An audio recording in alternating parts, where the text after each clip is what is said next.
Olá, bem-vindo ao Ouse Saber Podcast, uma iniciativa do curso de Filosofia da Universidade de Passo Fundo, construído e pensado pelo projeto Extensão Arqué com o objetivo de popularizar e descomplicar o pensamento filosófico, por meio da discussão de temas de interesse geral. Nossos episódios são gravados nos estudos da Faculdade de Artes e Comunicação no Campus 1 da Universidade de Passo Fundo. O programa funciona no seguinte formato: definiremos um tema específico para cada episódio e traremos convidados para nos ajudar na problematização. Eu sou o Tati Alzati. Eu sou o Andrei Lodea. Nesse episódio o tema será Feminismo.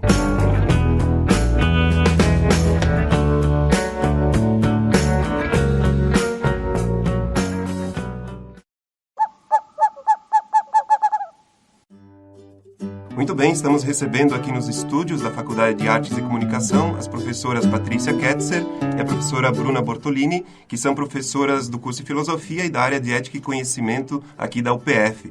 O que é o feminismo, Patrícia, Bruna? Então, acho que essa é uma pergunta bastante interessante, porque é algo que é muito confundido socialmente. Muitas pessoas acham que o feminismo é o contrário do machismo, e talvez esse seja o primeiro mito que a gente tem que esclarecer. O feminismo ele não é o contrário do machismo.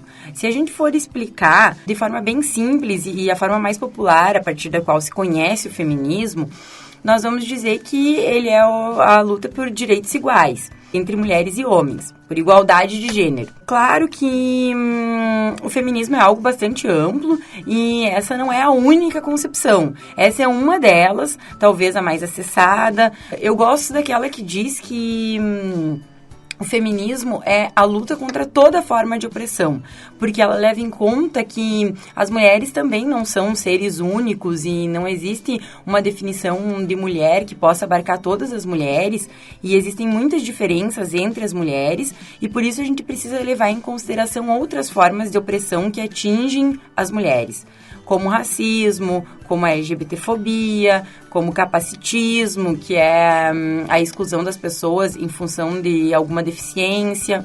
Acho que essa é uma definição bastante interessante.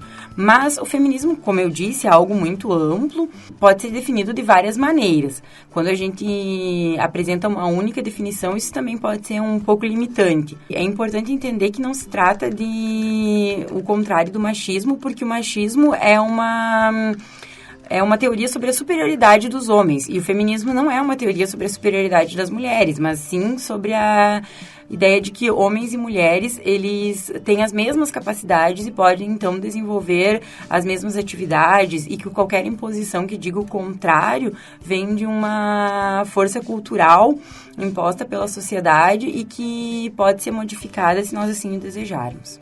Esse movimento, essa teoria, ela é uma teoria histórica, já que vem de uma longa data, né? Sim, o feminismo, ele é dividido em 3 ondas, né? E agora a gente já fala na 4ª onda do feminismo, então. A primeira onda está diretamente associada à luta pelo voto. Nessa época, o feminismo, ele é associado ao sufragismo, né? A luta pelo sufrágio universal.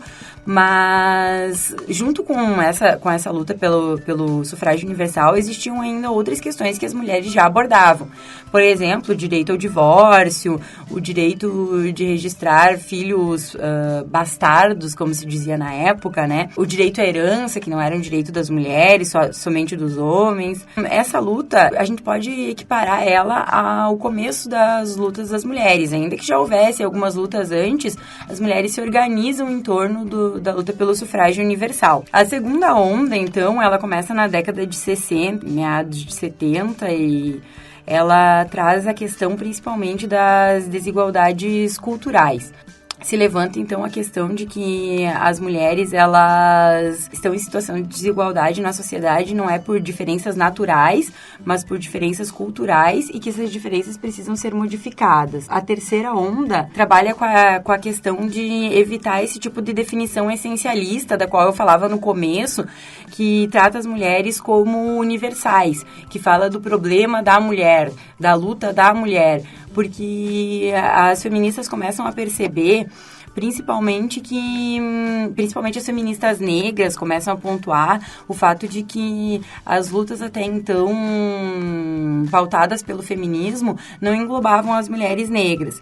As mulheres brancas, elas lutavam pelo trabalho fora do lar, considerando que isso podia auxiliá-las na sua independência e na sua emancipação. Só que as mulheres negras, elas sempre trabalharam fora e elas já sabiam que isso não seria libertador para elas, porque elas, desde a época da escravidão, trabalhavam nas colheitas de algodão, nas lavouras, assim como os homens, impondo a mesma força física, inclusive muitas vezes tendo mais rendimento do que os homens. E aquelas que não trabalhavam nas lavouras trabalhavam nas casas dos senhores, e isso não foi definitivamente uma forma de emancipação para elas.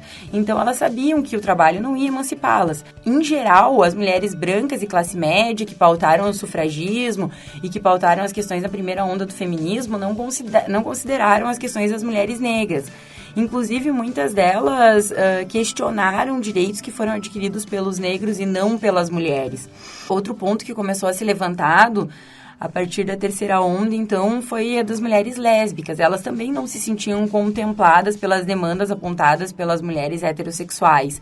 E aí começou a se compreender, então, que não era possível ter uma definição universal de mulher, que a gente chama de uma definição essencialista de mulher, justamente porque existiam muitas diferenças entre as mulheres, e essa própria definição essencialista, ela era uma forma de reprodução do machismo também. Parece um pouco contraditório, porque seres humanos, eles são iguais, né? A gente luta por essa igualdade, e por que né, as mulheres, historicamente, elas precisavam sempre ter um esforço maior para conseguir ter os seus direitos reconhecidos. O homem, ele tinha o direito ao voto e ninguém concedeu a eles, né? Eles parece que já obtiveram esse direito como sendo natural. Eu acho que não precisa nem se limitar tanto da historicidade como lá atrás, porque até hoje esses direitos que as lutas feministas estão buscando, ainda é decidido se vai ter essa concessão ou não através de uma Câmara de Deputados só de homens, né, Patrícia? Eu acho que essa dimensão é bastante importante a gente considerar. Por exemplo, a luta pelo sufrágio universal, ela durou em torno de 7 décadas, tanto na Inglaterra quanto nos Estados Unidos, em que as mulheres se mantiveram organizadas, lutando pelo direito ao voto e pelo direito de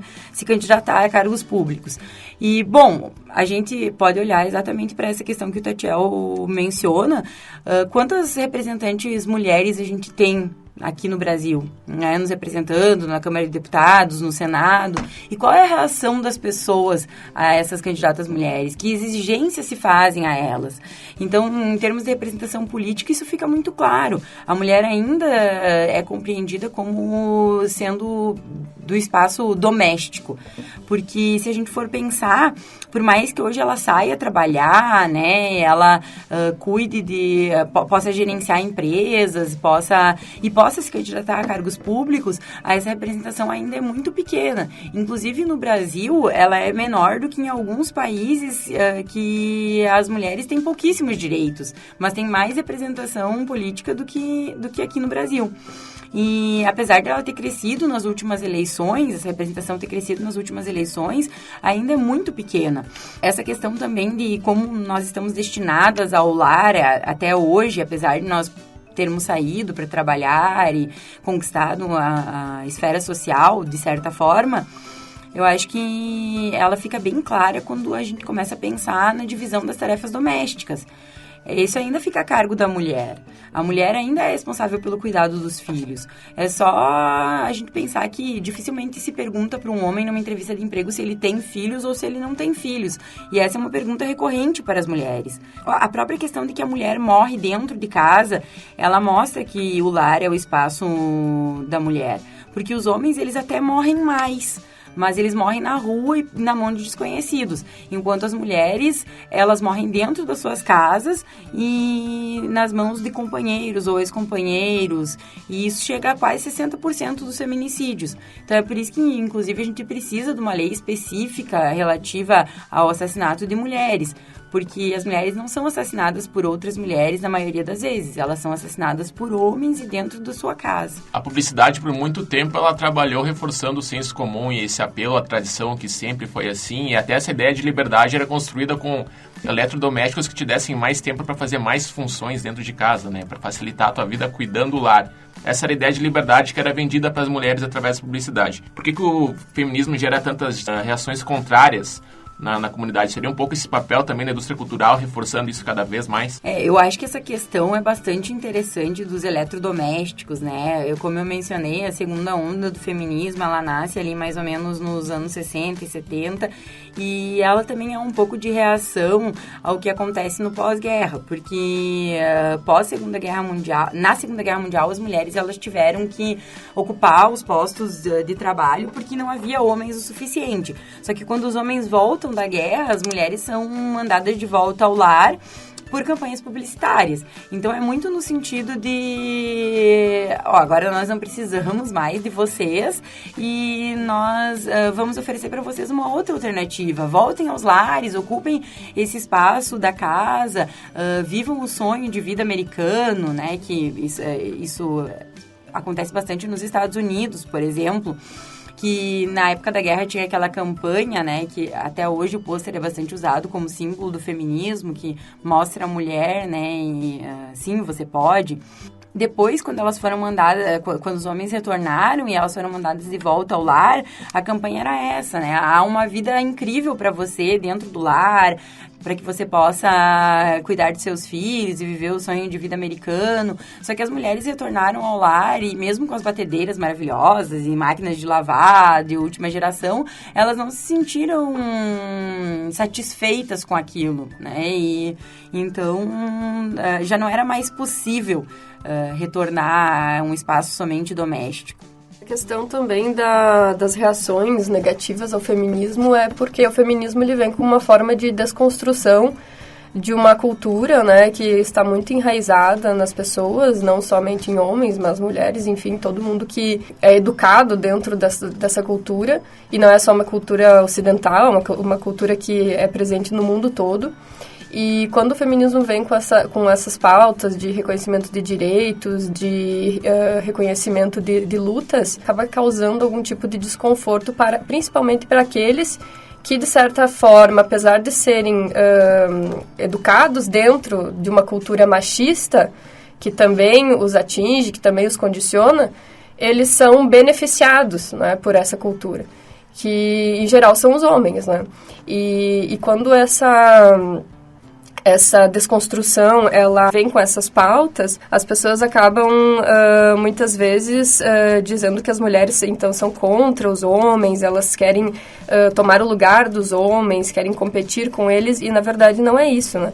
Então, o que a gente quer é mostrar, né, uma cultura extremamente opressora e excludente, e essa cultura, então, ela acaba sendo prejudicial tanto para homens quanto mulheres, porque não só em razão das mulheres serem as principais vítimas, né, dessa violência explícita, que é a cultura machista, também os homens, eles têm que se enquadrar dentro de modelos e padrões de masculinidade que são extremamente tóxicos, né, e que criam perfis e personalidades tóxicas. Há documentários já sobre esse tema, enfim, textos que tratam, né, de como o homem, desde criança, desde menino, ele é condicionado a desenvolver certas características ou, de certo modo, agir de determinadas maneiras, seriam de forma essencialista, né, colocadas como de forma essencialista como características masculinas, né? Então, o menino tem que ser agressivo, competitivo, ter um perfil mais agressivo, né, no sentido de bloquear algumas emoções, de reprimir certos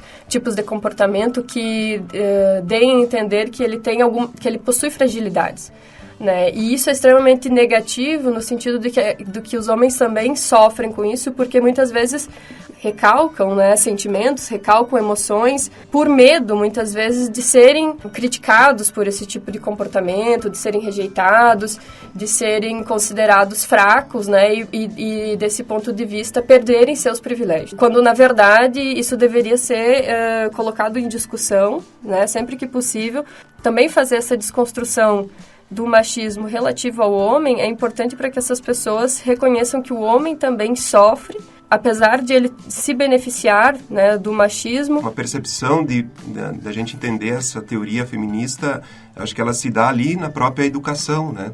Na família, na escola, essa divisão que se faz entre o masculino e o feminino, função de menino, função de menina, cor de menino, cor de menina, e a escola enquanto a compreensão de que essa deve ser uma relação de igualdade entre os gêneros.